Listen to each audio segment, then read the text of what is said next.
we've got you. We were just talking about the image that people might be seeing. Oh yeah, the thumbnail. So you guys probably saw that. If you guys are watching, you've seen the thumbnail, and there's the glorious picture of Ian Crossland. When he sits down just before going live, he's like, "That's AI." We should if we could pull those two images up side by side. That'd be awesome. Oh yeah. I sent one to Shane on Slack. It's eerie. The original one. I didn't even question it, and I'm the one who's always so suspicious of AI. And I was like, Ian certainly must have made that pose. And you said, I've never made that pose. I'm telling you, dude, AI has eclipsed the uncanny valley. It's not good. We are now in a state of discerning reality from fiction in a realm that is like... Is this good? Well, it's neutral. It's powerful. It's inevitable. Inevitable is a good way of putting it. So I just assume, I don't think of it as good or bad because of its inevitability. It's just like deal with it as reality and move on. Look at this, people. So that's the AI image. I tweeted that out, I don't know, a couple months ago or something. This is definitely not an image of me from my last film. Look at that horse's ass. It's so big and fat. It's like not real. This doesn't really... it doesn't look AI to me. It doesn't look AI. I know. You know, they do horse hooves quite well. You know, usually the hands are off, but there's no hands, only horse hooves. And I do know horse hooves. But in particular, my face, it's a little round compared to my real face. But you wouldn't, I mean, if I had eaten, 20 pounds, whatever, you wouldn't know. And I tweeted that out. I was like, this is AI. This is not real. What did you put in? Me in Westworld or? No, someone else made it. Oh, One of my fans on Discord. We have a Discord at the Crosslands Discord, and they put it in the AI images. And I saw there's a bunch of them I tweeted out around this time of like me as a wizard, and they look real, like absolutely like stills from a movie I did. Right. And so Jessica, when she was sourcing thumbnails, grabbed it and put it on the Inverted World thumbnail. And I looked at it, I was like, oh, that's a good picture of me. And I was like, wait a minute, that's AI. I don't think you're supposed to give your secrets away. Now they know. No, we should. I like the transparency. Yeah, of course. I think we should see the how this works and how I was tricked, because I think it's inevitable, but this is bad, dude. Because we're all going to be replaced. Do you not think that, or do you think like is humanity going to integrate with AI, or are we going to be replaced? Well, replace, like, the thing about replace is, like, if I took a picture of you and put it online, that's a replacement of you. Yeah. Technically, it's a picture. It's not you for real. So, yeah, we are being replaced. But we used a thumbnail to promote a show with a fake image of you. Without knowing. And that's going to evolve. It already is. You see Hollywood dying. And you see people writing scripts, and the scripts being made, probably the scripts being written by AI, and also being, quote unquote, for those listening, filmed, in AI. Have you seen any of those videos? No. They look like AI. It's not like the picture of you, but... Oh, maybe I have, where it's like Skyrim as imagined in 1950. Right. And it'd stuff be like a lone warrior. And it's Right. got like the AI voice with Right. the old 50. Dude, those are amazing. I could watch entire movies like a Lord of the Rings from the 50s. I would. Some of them, they look so good. The Simpsons as imagined as the 1950s. Right. And if they made it an entire episode of it, I would love to watch something like that. I've never watched it. I don't participate in AI. That's why I feel a little bad, even using the AI image of you. You do participate. Now you're an unwitting participant. I don't feel good. I've never used Chat GPT. Oh, you've never even talked typed to anything Grok. into it? Never. What I about refuse. Suno? Shane's Never. paranoid about everything. I don't like it. But the thing But is... see, it's it's no gonna matter trick me what, no matter if you want to or not, Yeah. it's coming. It's here, actually. It's not good. See, and now, even though I don't participate willfully in AI, we all are participating because it's eating us, from the internet. That's the thing about like Ludditism of like, I'm not going to use the thing. It's like, Right. dude, it's here, man. It is you already. There's no avoiding it. All the information and stuff is being influenced by it anyway. Right, like Grok, and not just Grok, but Grok for sure takes everything we say and turns it into its own thing. That's how it's using it. Have you ever used Grok? Never. It's Never. interesting. You can ask it about yourself. Right. And like, what's his relationship with Ian Crossland? You'd be like, what's Shane Cashman's relationship with Ian Crossland? It'll tell you about it. I don't like it. Tim once on IRL, he asked, I think it was Grok, who I was, and it felt dirty. That it knew me, sort of, and it scoured the internet and gave out some paragraph on who I was. And the more you make on the internet, the more honest you are about who you are, the more AI is effectively going to be able to replicate you. That's why I got to dial it back. Maybe. I don't know if there's any hiding. Us. What's that? They're going to clone us. Yeah, probably. That doesn't scare you? No. You okay with the clones? It's a tool. Well, yeah. The problem is I get the inevitability of it, but it's that it's going to just erase us at some point. And I understand being a Luddite and the problems with it, because I do joke about being a Luddite, but here I am talking to you in a podcast studio and we're talking to everyone through the internet, and it's great. But it's like, where do I draw the line? Because the AI to me seems like it will just create a world where we don't really matter. I think I draw the line personally at dishonesty. I won't be dishonest because I want people to know when it's happening is to the best of my ability. Like, that was done by AI. This is AI. I wrote a script with I asked Jordan Peterson if he put in his last book that he wrote with AI. I was like, did you put written by Jordan Peterson and AI? And he laughed, but I was a very serious question. He was like, interesting. No, I didn't. I've been pretty wrote transparent. He wrote the AI? book, but he used AI to give him information that he would write about his own thoughts because it knew him really well. You're breaking my heart right now in real time. Really? Yeah. And he sees that as he still wrote the book. He wrote the book. He didn't put AI as one of the writers. I think he should have personally. I would argue that with him, and I think I kind of sparked that idea in his brain while we were talking about it. Interesting. But I think with just generally being honest about when, and you can be honestly discerning. Like, you don't have to say AI wrote this. You don't lie about it and say I wrote it without AI. Like, I wouldn't encourage that.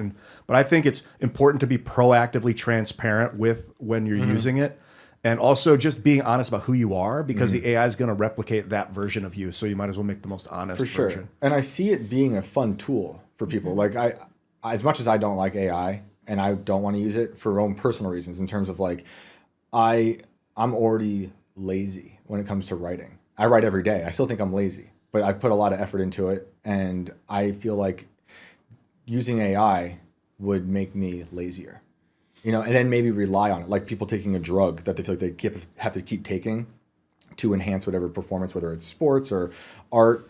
On the other hand, I get that there will be people who can use AI to make really interesting things where they're still integrating humanity into it, but it's not totally made by AI. So, because there's always new things. People could go back and look at an 808, and there were people around the beginning of music using 808s or synthesizers. What's 808? Like the drum pads. It'd be like a heavy drum, techno beat, different types of drum sounds. And, people would hear stuff like that back in the day, in the 80s, I guess, when it came out, or when it was popular, and say, well, that's destroying music. But it didn't. Music still goes on. You could argue that it did, and see things on radio that seem to have 30 writers and AI is probably in it. And I'm also seeing people share songs online that they think are real. So that goes back to what you're saying with the dishonesty. For instance, I saw months ago Tony Hinchcliffe and Rogan listening to a Kanye song, and they were feeling it. This is so good, right? But it's AI. Oh, man. It was really well done. So that to me is where we start to get this issue where does it even matter? Well, yeah, because sometimes people will just think it's real, and they'll say, hey, listen to this awesome new song by the guy, but they just don't know. And that doesn't mean that they're lying. I think there's going to be a huge issue with that moving forward. With artists saying, we never made this. Someone's making money off of it somehow, and people are loving it. I think it was Post Malone who said there are people putting his voice into songs and making personalized songs. It's not just him, but he's the one who brought it up. And they're just putting out songs like Happy Birthday, sung by Post Malone, but to someone specific. And it gets weird, How are you going to regulate that? And should you? Well, also then there's the problem of if someone does something and then they get in trouble for it and they're like, I didn't do that. That was AI. And how do you...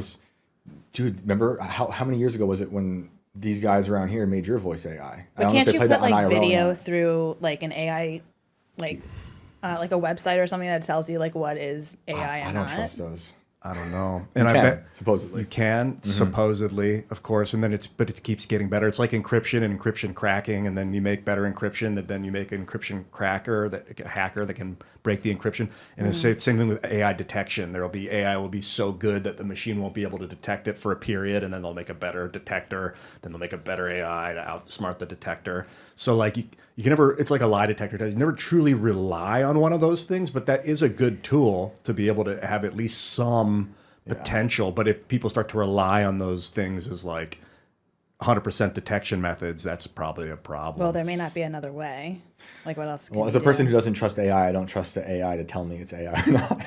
I have an issue with even trusting that. It's like these Google directions. Whenever it's like turn right here, I'm like, maybe. Right. But I'm gonna zoom out and Right. check the things before I go because I've had it lead me to the wrong place. Oh in the yeah, past. yeah. But I want to embrace technology. I don't hate it, and I'm not a full-on Luddite. Although I do like Amish people quite a bit. They won this election in Pennsylvania, at least, and I think they live a beautiful life. We could argue that as well, but I think we've been consumed by technology and rely on it too much, which is another reason I start to worry about humanity outsourcing all of their knowledge to some external thing that can't even be fully reliable. Yeah, At least but not yet. I guess the counter would be like books and writing. That's technology and invented technologies. That's another way to outsource our intellect and our information is to put it down on paper somewhere or on a tablet.